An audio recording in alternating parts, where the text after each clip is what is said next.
بانی پاکستان قائد اعظم برسی کے موقع پر پاسبان وطن کے زیر اہتمام پروقار تقریب منعقد ہوئی۔ تقریب کے مہمان خصوصی عظیم دانشور انجمن فیض الاسلام کے سربراہ ڈاکٹر ریاض تھے۔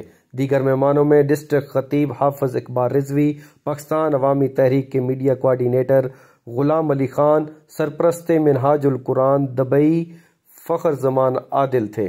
چیئرمین پاسبان وطن فاؤنڈیشن چودھری خورشید انور نے میزبانی کے فرائض سر انجام دیے۔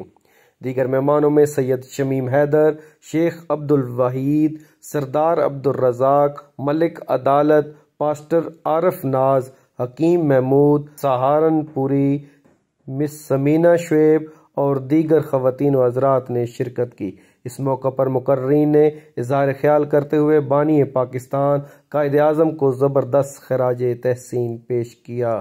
مقررین نے بانی پاکستان کی خدمات اور زندگی کے مختلف پہلوؤں پر روشنی ڈالتے ہوئے کہا کہ قائد اعظم نے تحریک پاکستان کے ذریعے اس وقت کے جید علماء کرام، مشائخ عظائم کی معیت میں تحریک پاکستان چلائی اور ہمارے آباء و اجداد نے لاکھوں جانوں کی قربانیاں دے کر مسلمانوں کے لیے علیحدہ مملکت خداداد پاکستان حاصل کیا۔ مقررین نے کہا کہ افسوس کہ کلمے کی بنیاد پر بننے والے پاکستان میں غریب اور عام آدمی انصاف، صحت، تعلیم اور بنیادی ضروریات زندگی سے محروم ہے۔